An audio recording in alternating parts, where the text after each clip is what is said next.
జగన్నాథుడి గురించే. పతితులార భ్రష్టులార ఏడవకండి, జగన్నాథ రథ చక్రాలు వస్తున్న ఏడవకండి అంటే ఏమిటి? కష్టాలు తీర్చడానికి, బాధలు దుఃఖాలు పోగొట్టడానికి జగన్నాథుడు రథం వస్తుంది. ఇన్ని లక్షల మంది ఎవరన్నా పిలిస్తే వచ్చారా? ఎవరంతటా వాళ్ళు వచ్చారు. దీన్ని సహజ ప్రేమ, సహజ భక్తి అంటారు. ఇది కేవలం భారతదేశంలో మనకి మాత్రమే సాధ్యం. ఎందుకంటే మన రక్తంలో, మన అణువణువున మనకి భక్తి ఉంది. ఇది మోక్ష భూమి, ఇది పుణ్యభూమి, ఇది యోగ భూమి, ఇది తపోభూమి, ఇది జ్ఞాన భూమి, ఇది ధర్మ భూమి, ఇది కర్మ భూమి, ఇది దేవభూమి. ఇటువంటి భూమిలో పుట్టినందుకు మనం ఎంతో సంతోషించాలి. అదిగో జగన్నాథుడి యొక్క ఆలయ శిఖరం, ఆ శిఖరం పైన సుదర్శనం మనకి దర్శనం. ఆయన ఉన్నాడంటానికి ప్రదర్శనం. ఇదే బలరాముడి యొక్క బల ప్రదర్శనం. కాబట్టి ఈ లోకాన్ని నడిపించేటువంటి వాడు జగన్నాథుడు. ఆ జగన్నాథుడు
జగత్తుని నడిపేటువంటి వాడిని మనం నడిపించామని మనకు వస్తుంది కదా.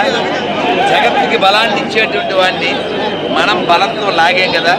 ఇదిగాక సౌభాగ్యం, ఇదిగాక తపం, ఇదిగాక వైభవం ఒకటి కలదా. జై బలదేవ్ సుభద్ర మహారానికి, జగన్నాథ స్వామికి జై జగన్నాథ్, జై జగన్నాథ్.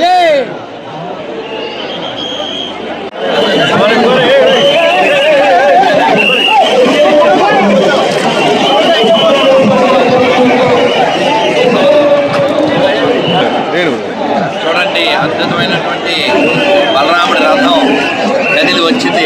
ఆ తాడు చూసారా ఎంత లావుగా ఉందో?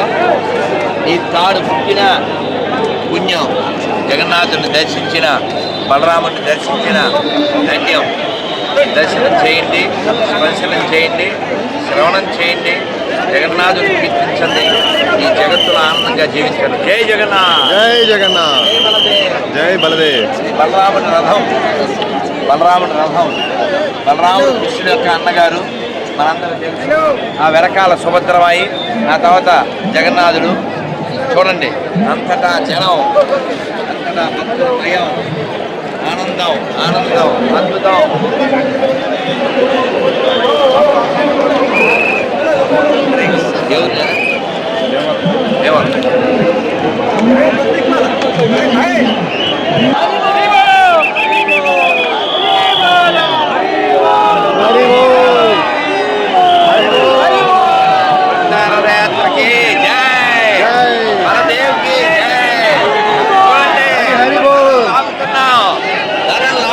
గొప్ప ఈ ఆనందంలో ఇంకేం చెప్పం.